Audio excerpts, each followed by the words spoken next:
नमस्कार साथियों। तो फाइनली दोस्तों, अभी कुछ ही दिन पहले आरआरबी एनटीपीसी ग्रेजुएट लेवल की वैकेंसी आई थी। उसके बाद आरआरबी एनटीपीसी का 12th पास लेवल का वैकेंसी आया था। अब भाई साहब आ गया आपका बीटेक लेवल का, इंजीनियरिंग लेवल का आरआरबी जेई। ठीक है, तो क्या रहेगा इसका एलिजिबिलिटी क्राइटेरिया, सिलेक्शन प्रोसेस क्या रहेगा, इसका सिलेबस, आइए अब हम डिटेल में समझते हैं। तो साथियों, अभी दोस्तों इसका अप्लाई डेट है 31/10/2025, यानी कि 31 तारीख से ये आपका अप्लाई शुरू हो चुका है। समझे? इसका जो अप्लाई करने का लास्ट डेट है वो है 30/11/2025। समझे? यानी कि 30 नवंबर को इसका आखिरी डेट है। उसके बाद आप अप्लाई नहीं कर सकते। और इसका जो पेमेंट करने का आखिरी डेट है वो है 2/12/2025। और इसके बाद मान लो कि आप करेक्शन करना चाहते हो, इसमें आपने अप्लाई कर दिया लेकिन आप करेक्शन करना चाहते हो, आपको 3/12/2025 से 12/12/2025 यानी 3 दिसंबर से 12 दिसंबर के बीच आपको समय मिलेगा। लेकिन याद रहे कि आप इसमें करेक्शन तो कर दोगे लेकिन उसका एक्स्ट्रा आपको चार्जेस देना पड़ेगा। समझे? 250 रुपये आपको एक्स्ट्रा चार्जेस देना पड़ेगा। ओके, अब हम दोस्तों बात करते हैं कि पोस्ट क्या है इसके लिए पे लेवल कितना रहेगा, एज क्या मांगा गया है और वैकेंसीज कितनी है। दोस्तों इसमें पोस्ट है junior engineer, depot material superintendent और केमिकल मेट्रोलॉजिकल असिस्टेंट के लिए। समझे? इसमें वैकेंसी है। लेवल 6 की जॉब है, यानी अच्छी खासी है। ठीक है, 35,400 रुपये आपकी इनिशियल पे है। उसके साथ आपका जो भी एक्स्ट्रा अलाउंस वालाउंस है वो भी मिलेगा। तो मतलब आप मान के समझ सकते हैं कि 60,000 प्लस तो अच्छा खासा आएगा ही। समझे? 18 से 33 आपका उम्र होना चाहिए। 1/1/2026 तक आपकी आयु 18 से 33 के बीच में होनी ही चाहिए। समझे आप लोग? और टोटल जो वैकेंसीज आई हैं वो है 2559 वैकेंसी। टोटल ये वैकेंसी आई है, जितने भी सारे आरआरबी हैं टोटल वैकेंसी इतनी है। ओके, अब दोस्तों इसमें एक और बात याद रखना कि इसमें 1/3 का नेगेटिव मार्किंग है। समझे? 1/3 का नेगेटिव मार्किंग है। और ये तो आपको पता ही होगा कि एग्ज़ाम सेंटर में आपको माइक्रोफोन या फिर इलेक्ट्रॉनिक चीज़ें नहीं लेना, ये नॉर्मल सी बात है। अब दोस्तों यहाँ पर आपका मेडिकल स्टैंडर्ड मांगा गया है। ठीक है, A3 जिसके लिए स्टैंडर्ड मांगा गया है वहाँ पे आपका 6/9 होना चाहिए, विद और विदाउट ग्लासेस, यानी चश्मा लगाकर और बिना चश्मा के। आपका यहाँ पर दोस्तों आपको must pass test for colour vision, यानी कलर विज़न आपको पास करना पड़ेगा, नाइट विज़न भी और मेसोपिक विज़न भी आपको पास करना पड़ेगा। समझे? जिसके लिए B1 मांगा गया है, उनके लिए जो डिस्टेंस विज़न है वो 6/9 और 6/12 मांगा गया है, यानी चश्मा लगा के और बिना चश्मा के भी। ओके, यहाँ पर वही सेम चीज़ है, आपको ये सब पास करना पड़ेगा। और नियर विज़न के लिए 0.6 है, चश्मा लगाकर और बिना चश्मा के। C1 जिसके लिए मांगा गया है दोस्तों, यहाँ पर देखिए, यहाँ पर कोई कलर विज़न या बाइनोकुलर टेस्ट तो नहीं मांगा गया है, लेकिन नियर विज़न और डिस्टेंस विज़न मांगा गया है। नियर विज़न इसके लिए है दोस्तों 0.6, चश्मा लगाकर और बिना चश्मा के। और डिस्टेंस विज़न है 6/12 और 6/18, यानी कि चश्मा लगाकर और बिना चश्मा के। आपका 6/12 और 6/18 होना चाहिए। समझे? अब दोस्तों जैसा कि मैंने आप लोगों को कहा था कि एज लिमिट वो मांगेगा 1/1/2026 तक आपकी आयु 18 से 33 के बीच में होनी चाहिए। समझे? तो यहाँ पर भी सेम चीज़ लिखी हुई है, आपकी आयु 18 से 33 के बीच में होनी चाहिए। और कहाँ से कितनी तक, जैसे कि यहाँ पर लिखा हुआ है, अगर आप ER और UWS हैं तो 2/1/1993 से लेकर 1/1/2008 के बीच जिन लोगों का बर्न ईयर है, यानी आपका डेट ऑफ बर्थ अगर 2/1/1999 से लेकर 1/1/2008 के बीच है, तभी आप लोग अप्लाई कर सकते हैं। ठीक है, जो OBC वाले हैं और जो SC/ST वाले हैं, ये देखिए उनको छूट दी गई है। अगर आप OBC से हैं, NCL OBC हैं, तो 1990 से लेकर 2008 के बीच में आपका बर्न ईयर होना चाहिए। और अगर आप SC/ST है तो और भी छूट है आपको, 1988 से लेकर 2008, यानी और 2 साल की आपको छूट मिलेगी। समझे आप लोग? और यहाँ पर वही सेम चीज़ लिखी है कि जो SC/ST हैं यहाँ पर छूट है। एक्स सर्विसमैन जो हैं UR EWS से उनको 3 साल, जो एक सर्विसमैन हैं OBC से NCL हैं 6 ईयर की है उनको छूट, जो एक सर्विसमैन SC/ST हैं उन्हें 8 साल की छूट है। और जो फिजिकल पर्सन हैं, बेंचमार्क डिजेबिलिटी लोग, उनको यहाँ पर देखिए 10 साल, 13 साल, 15 साल की छूट है। ठीक है, तो ये आप लोग अपना अपना कैटेगरी देख लेना कि आप किस कैटेगरी में आते हो, उस हिसाब से आपको छूट मिलेगी। अब भाई बात करते हैं कि फ़ीस किसमें कितनी लगेगी। देखो, जो SC ST है, एक सर्विसमैन है, और जो फिजिकल डिसेबिलिटी लोग हैं, फीमेल हैं, ट्रांसजेंडर है, इकोनॉमिकल बैकवर्ड क्लासेस हैं, EBC से हैं, उनको 250 रुपये तो लगेंगे, लेकिन वो 250 बाद में आपके रिफ़ंड हो जाएंगे, यानी बाद में आपको मिल भी जाएंगे। लेकिन जो UR हैं, ठीक है, आपके जो UR हैं और EWS हैं, समझे आप लोग, UR और EWS, इनके लिए भाई साहब 500 रुपये की फ़ीस लगेगी ही लगेगी, समझे। और फिर बाद में इसमें लिखा हुआ है कि इसमें आपका 400 रुपये रिफ़ंड हो जाएंगे, ठीक है, आपके 400 रुपये यहाँ पर आपके रिफ़ंड हो जाएंगे, इसमें देखिए साफ साफ लिखा हुआ है। तो अच्छी ठीक बात है, 500 रुपये भरोगे, जब आप एग्ज़ाम देकर आओगे तो बाद में आपका वो 400 रुपये रिफ़ंड कर देंगे, ठीक है। अब दोस्तों सबसे बड़ी बात है कि इसका रिक्रूटमेंट प्रोसेस क्या है, क्या रहेगा इसका प्रोसेस। तो दोस्तों 4 प्रोसेस हैं यहाँ पर, आप देख सकते हैं।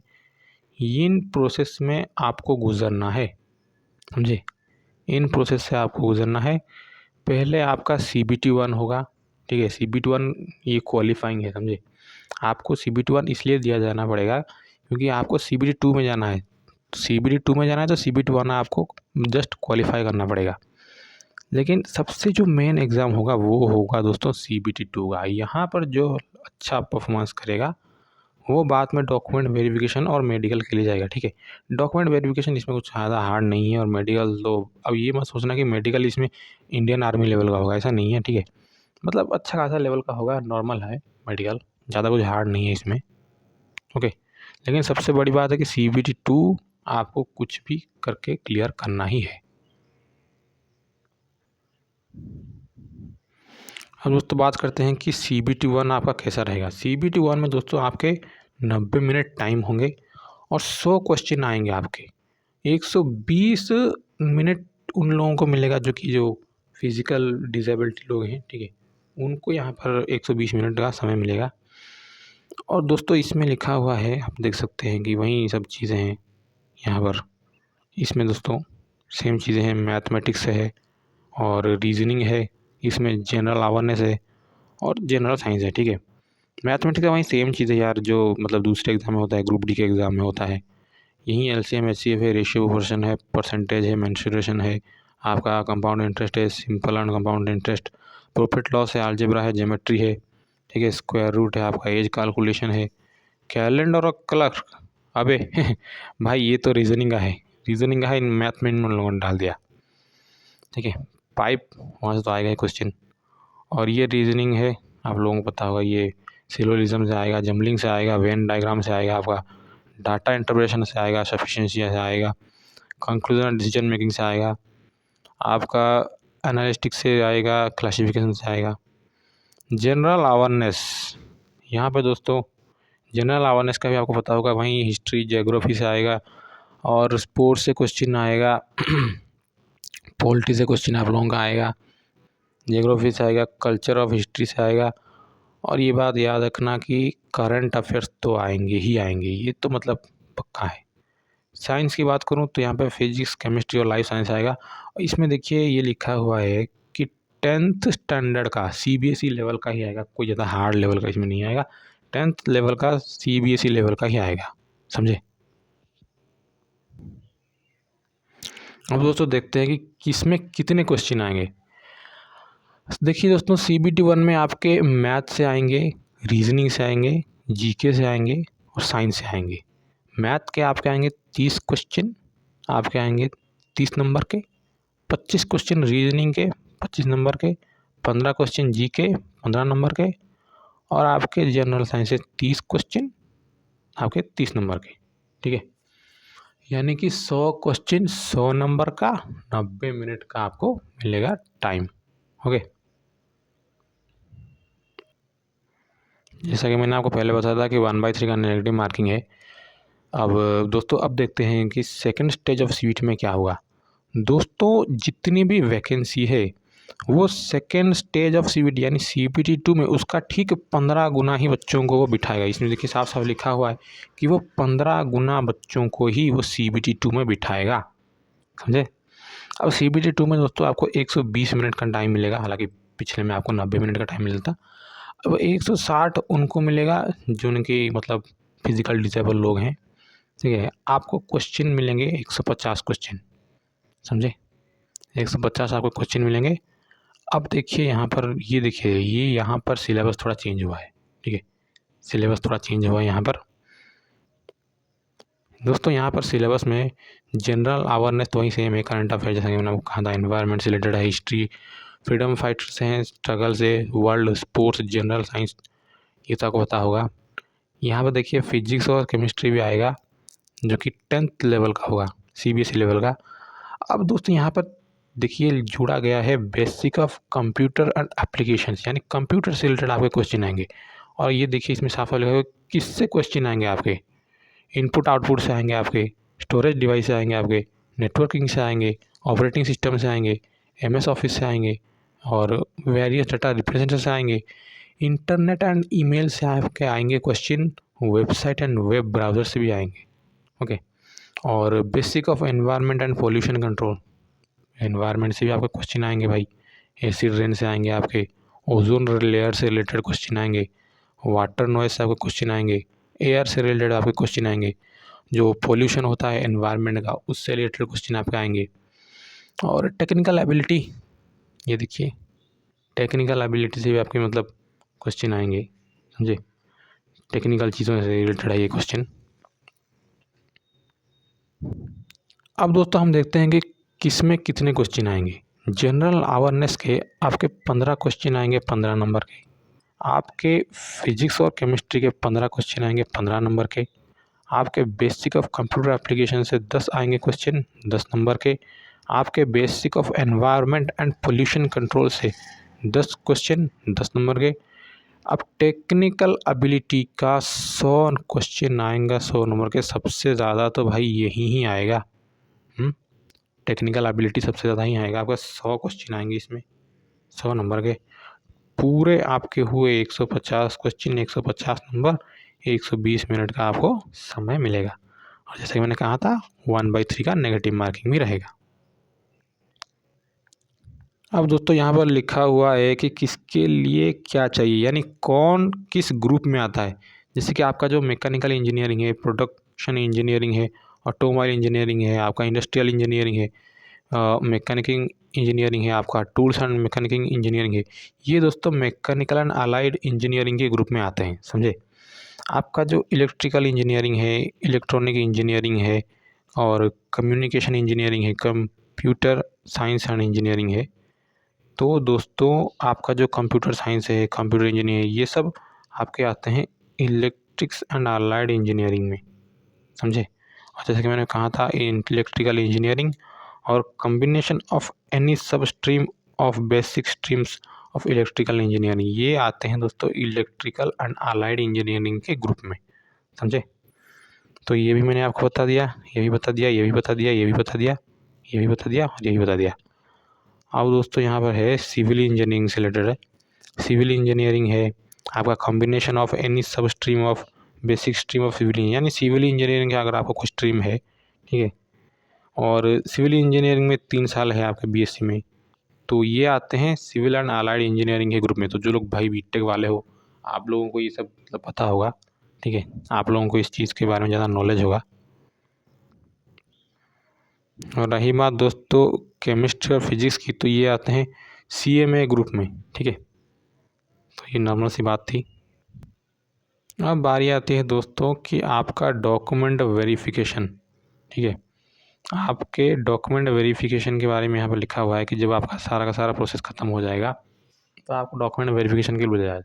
देखो यार इसमें तो हालांकि ये नहीं लिखा कि क्या क्या डॉक्यूमेंट चाहिए।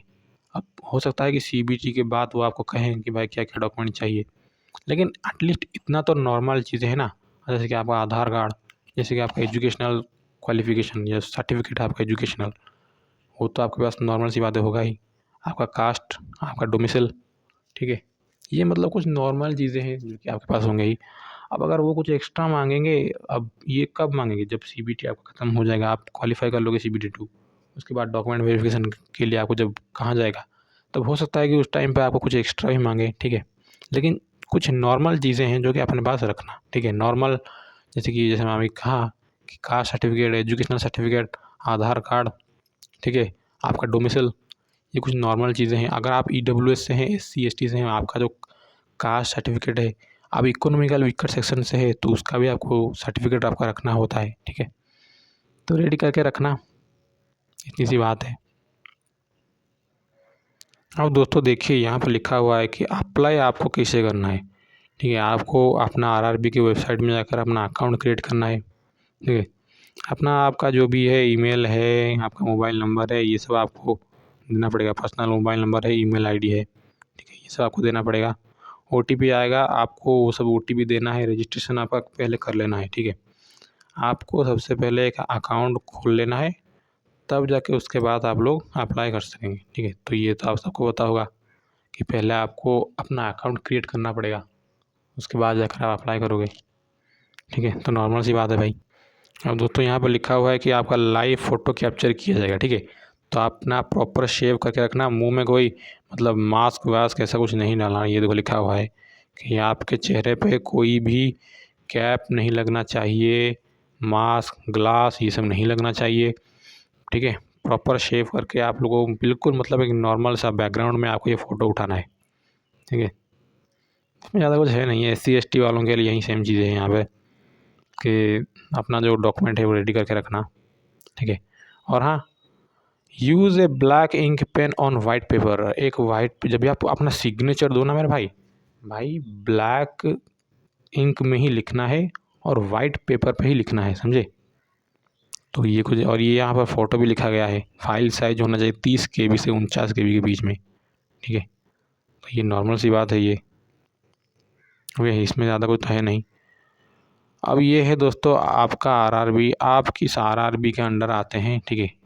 आप अगर राजस्थान से हैं तो आपका ये अजमेर भी है, आप उड़ीसा से हैं भुवनेश्वर है आपका, पश्चिम बंगाल से हैं कोलकाता है आपका, ठीक है। आप झारखंड से हैं तो रांची है। तो आप जिस आरआरबी से आते हैं आप लोग फॉर्म भर देना वहाँ पे, ठीक है। अभी देखिए यहाँ पर लिखा हुआ है कि आपके पास डॉक्यूमेंट वेरिफिकेशन के बारे में लिखा हुआ है दोस्तों। ओरिजिनल डॉक्यूमेंट आपको लाना पड़ेगा, 2 सेट्स ऑफ सेल्फ अटेस्टेड फ़ोटोकॉपीज़, ठीक है। 2 फ़ोटोकॉपीज़ सेल्फ अटेस्टेड होना चाहिए आपका। और आपके पास जो सर्टिफिकेट है वो इंग्लिश और हिंदी में ही लिखे होने चाहिए, समझे। और जो डॉक्यूमेंट है आपका, और एससी एसटी ओबीसी वाले हैं, ठीक है, उनको तो अपना मतलब कास्ट लेकर जाना पड़ेगा, कास्ट सर्टिफिकेट। तो ये नॉर्मल सी बातें हैं। अब देखिए दोस्तों यहाँ से लेकर यहाँ तक का थोड़ा मतलब डिफरेंट है यहाँ पे, ठीक है। यहाँ से लेकर थोड़ा डिफरेंट है प्रोसेस, यानी क्वालिफ़िकेशन, और यहाँ से लेकर यहाँ पे इन लोगों का थोड़ा डिफरेंट है, ठीक है। जो हमारा जूनियर इंजीनियर है इलेक्ट्रिकल है, वो डिपार्टमेंट उनका इलेक्ट्रिकल में आता है, ठीक है। इनके लिए क्वालिफ़िकेशन देखिए क्या मांगा, 3 ईयर डिप्लोमा, आपका 3 साल का डिप्लोमा होना चाहिए, मैकेनिकल हो, इलेक्ट्रिकल हो, इलेक्ट्रॉनिक इंजीनियरिंग हो।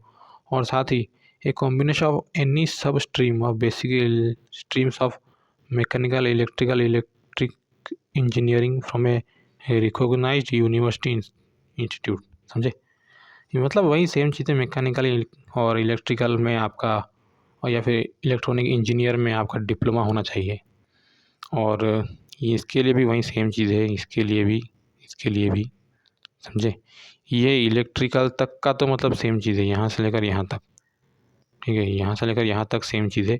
इसके नीचे ये थोड़ा मतलब डिफरेंट है, क्योंकि ये इलेक्ट्रिकल का डिपार्टमेंट है, ये इंजीनियरिंग का डिपार्टमेंट है, समझे। इंजीनियर में क्या है, जूनियर इंजीनियर है, और यहाँ पे सिविल है, ड्राइंग एंड एस्टिमेशन है। जूनियर इंजीनियर आपका सिविल वर्क्स है, आपका यहाँ पर सिविल वर्कशॉप है यहाँ पे दोस्तों, ठीक है। यहाँ पे आपका क्वालिफ़िकेशन मांगा गया है 3 ईयर डिप्लोमा सिविल इंजीनियरिंग और BSc in civil engineering of 3 year duration. 3 साल का आपका होना चाहिए सिविल इंजीनियरिंग बीएससी, ठीक है। बस यही चीज़ थी, आपका किसी भी रिकॉग्नाइज्ड यूनिवर्सिटी और इंस्टीट्यूट से आपका होना चाहिए सिविल इंजीनियरिंग और बीएससी 3 साल का, ठीक है। यहाँ पर भी देखो वही सेम चीज़ लिखी हुई है, ठीक है। तुम लोग अपना अपना मतलब कैटेगरी देख लेना। ओके।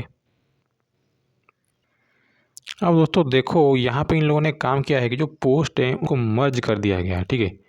जो पोस्ट है उनको मर्ज कर दिया गया है यहाँ पे। जो junior engineer electrical design, drawing and estimation और जूनियर इंजीनियर इलेक्ट्रिकल है, उनको मर्ज करके ये नाम देखो दिया गया है, जूनियर इंजीनियर या इलेक्ट्रिकल, ठीक है।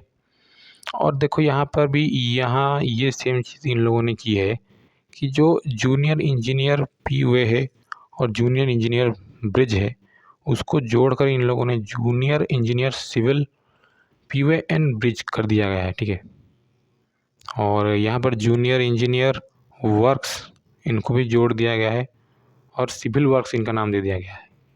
ओके, तो ये लोग देख लेना तुम लोग अपना अपना कैटेगरी यहाँ पे। अब दोस्तों हम देखते हैं कि किस आरआरबी में कितनी वैकेंसी है। आरआरबी अहमदाबाद देखिए दोस्तों, यहाँ पर 151 वैकेंसी है टोटल, ठीक है। ये देखिए पूरा 151 वैकेंसी है। आरआरबी अजमेर दोस्तों देखिए, यहाँ पर आपके हैं 40 वैकेंसी, समझे। आरआरबी बेंगलुरु भी है यहाँ पर दोस्तों, आपके 80 वैकेंसी है। आरआरबी भोपाल है, यहाँ पे 58 वैकेंसी है। भुवनेश्वर का भी देख लो, 36 वैकेंसी है। ओके, अपना अपना आरआरबी देख लिया आप लोगों ने, ठीक है। देख लेना तुम लोग। सबसे कम भाई साहब आरआरबी गुवाहाटी में ही है, सिर्फ 7 ही है यहाँ पे वैकेंसी। सबसे कम तो इसी के लिए ही है, आरआरबी गुवाहाटी। बाकी के लिए तो मतलब ठीक ठाक है। तो ये तुम लोग नोटिफिकेशन देख लेना, ठीक है। और ये आखिर में ये रहा टोटल, ठीक है। तो बस यहीं तक ही था वीडियो। और हाँ, फॉर्म रिजेक्ट हो रहे हैं, इसको भी ध्यान रखना, ठीक है। मैं तुम लोगों का भी बता देता हूँ। अब दोस्तों यहाँ पर इस रिजेक्शन को भी याद रख लेना, ठीक है। इसको भी तुम लोग याद रख लेना। इसमें दोस्तों लिखा गया है कि अगर आप मल्टीपल आरआरबी में, यानी कि एक आरआरबी फिर उस आरआरबी 3-4 आरआरबी में जाकर आप फॉर्म भर दिए, तो भाई आपका फॉर्म रिजेक्ट हो जाएगा, ठीक है। कुछ लोग पता क्या करते हैं, ये जो अपना फ़ोटो देते हैं ना, उसमें वो लोग चश्मा पहन लेते हैं या फिर मतलब कैप पहन लेते हैं दिमाग में, तो भाई इसमें भी आपका रिजेक्ट हो जाएगा। और अगर आपको डिबार कर दिया गया है, यानी कि आरआरबी की तरफ से आप बैन हो, तो भी आप नहीं कर सकते, ठीक है। अप्लाई करोगे तो रिजेक्ट हो जाएगा आप लोगों का, समझे। तो और इसके साथ क्या है कि सिग्नेचर में अगर गलत हुए ना भाई, सिग्नेचर अगर फ़ोटो के साथ जो सिग्नेचर आप लोग देते हो, उसमें भी अगर आपने कुछ गलत वलत लिख दिया, सही से नहीं लिखा अपना नाम, ठीक है, तो भी आपका फॉर्म रिजेक्ट हो जाएगा। अभी देखो मैं तुमको दिखाता हूँ कैसे लिखना है, ठीक है। ये देखो ऐसे लिखना है तुम लोगों को, अभी देखो मैं तुमको दिखाता हूँ, ऐसे लिखना है, ठीक है। कैपिटल तो ये होगा, लेकिन फिर बाद में सब छोटे होंगे, ठीक है। ये मतलब इस फॉर्मेट में लिखना है, इस फॉर्मेट में नहीं लिखना, इस फॉर्मेट में ऐसे नहीं लिखना है, ठीक है। इस फॉर्मेट में नहीं लिखना, इस फॉर्मेट में आपको लिखना है, समझे। तो इतना ही था वीडियो। अगर दोस्तों वीडियो अच्छा लगे, इन्फॉर्मेटिव आपको लगता है कि वीडियो है, तो दोस्तों के पास शेयर करें, लाइक करें, हमारे वीडियो को सब्सक्राइब करें, ताकि हमें मोटिवेशन मिले कि हम आपके लिए ऐसी वीडियो बना सकें। तो बस इतना ही था वीडियो। नमस्कार।